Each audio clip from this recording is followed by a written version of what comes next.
পাঠ করে শোনাচ্ছি। বিসমিল্লাহির রহমানির রহিম। ঈদে মিলাদুন নবী সাল্লাল্লাহু আলাইহি ওয়াসাল্লামের তাৎপর্য এবং নবী করিম সাল্লাল্লাহু আলাইহি ওয়াসাল্লামের শ্রেষ্ঠত্ব ও উম্মতের প্রতি নবীজির প্রেমের গভীরতা নিয়ে আলোচনা। আল্লাহ পাক মানব জাতিকে অপরন্ত নিয়ামত দান করিয়াছেন। মানুষের অস্তিত্ব, তাহার অংশ, অঙ্গ প্রত্যঙ্গ, ইন্দ্রিয় সমূহ তথা চক্ষু, কর্ণ, জিহ্বা, নাসিকা ইত্যাদি মানুষের চতুর্পার্শ্বস্থ তাবৎ সৃষ্টি তথা আল্লাহ, আলো, বাতাস, গাছপালা, বৃক্ষলতা, চন্দ্র, সূর্য ইত্যাদি সবই মানুষের জন্য আল্লাহ প্রদান করেন। জীবনভর চিন্তা করিল আল্লাহ নিয়ামতের সংখ্যা নির্ধারণ সম্ভব নয়।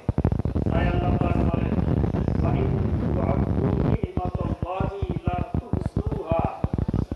অর্থাৎ তোমরা গণনা করিলে আল্লাহ নিয়ামতের সংখ্যা নিরূপণ করতে পারবে না।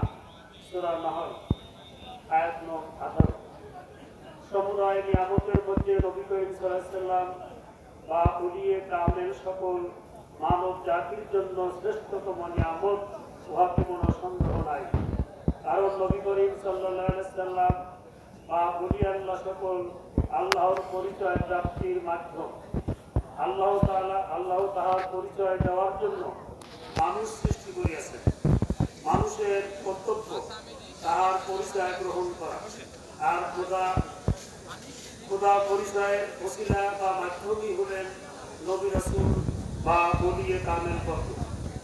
তাহাদের দেহ বাহিত নূরের বাহনে চড়িয়া খোদা তাআলা পর্যন্ত পৌঁছাইতে হয়। সকল নবী ও রাসূল সাল্লাল্লাহু আলাইহি ওয়াসাল্লামগণের মধ্যে শ্রেষ্ঠতম হলেন আখেরি নবী ও রাসূল পাক সাল্লাল্লাহু আলাইহি ওয়াসাল্লাম, নিখিল বিশ্বের ত্রাণকর্তা হযরত মুহাম্মদ সাল্লাল্লাহু আলাইহি ওয়াসাল্লাম। মূলত তিনি প্রথম সৃষ্টি, তিনি সৃষ্টির কারণ বা উৎস। একদা দয়াল নবী সাল্লাল্লাহু আলাইহি ওয়াসাল্লাম প্রখ্যাত সাহাবী হযরত জাবের রাদিয়াল্লাহু আনহু সাহেব কর্তৃক জিজ্ঞাসিত হন যে প্রথম সৃষ্টিকে। রাসূল করিম সাল্লাল্লাহু আলাইহি ওয়াসাল্লাম জবাব দেন, হে জাবের, সর্বপ্রথম আল্লাহ তাআলা তাহার নূর হইতে তোমার নবীর নূর সৃষ্টি করিয়াছেন। সেই নূর আল্লাহর শক্তি দ্বারা তাহারই ইচ্ছা অনুযায়ী আবর্তিত হইতেছিল। তখন কোনো লৌহ কলম না, তখন কোনো লৌহ ছিল না, কলম ছিল না, বেহেশত ছিল না, দোজখ ছিল না, কোনো ফেরেশতা ছিল না, আসমান, জমিন, পৃথিবী, গ্রহ, উপগ্রহ, চন্দ্র, সূর্য কিছুই ছিল না। যখন আল্লাহ সৃজন করতে চাইলেন তখন সেই নূরকে, নূরে মুহাম্মদ সাল্লাল্লাহু আলাইহি ওয়াসাল্লামকে চারি ভাগে বিভক্ত করলেন। প্রথম ভাগের দ্বারা কলম, দ্বিতীয় ভাগের দ্বারা লৌহ, তৃতীয় ভাগ দ্বারা আরশ সৃষ্টি করলেন। বাকি চতুর্থ ভাগকে আবার চার ভাগে বিভক্ত করলেন। উক্ত চার ভাগের প্রথম ভাগ হইতে আরশের ফেরেশতাগণকে, দ্বিতীয় ভাগ হইতে কুরসি এবং তৃতীয় ভাগ হইতে বাকি সমস্ত ফেরেশতা মণ্ডলীকে সৃজন করিলেন। অতঃপর অবশিষ্ট চতুর্থ ভাগকে আবার চার ভাগে বিভক্ত করলেন। উহার প্রথম ভাগ হইতে 7 তবক আকাশ, দ্বিতীয় ভাগ হইতে 7 তবক জমিন এবং তৃতীয় ভাগ হইতে বেহেশত দোজখ সৃষ্টি করলেন।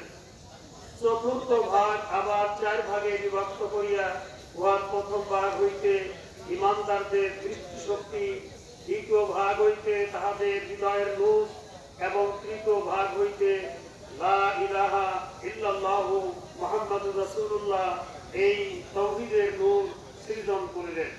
আজকের মতো বিশ্ব রিফাত বাবার পবিত্র নসিহত শরীফ থেকে পাঠ করে শোনানো এখানেই সমাপ্তি ঘোষণা করা হলো।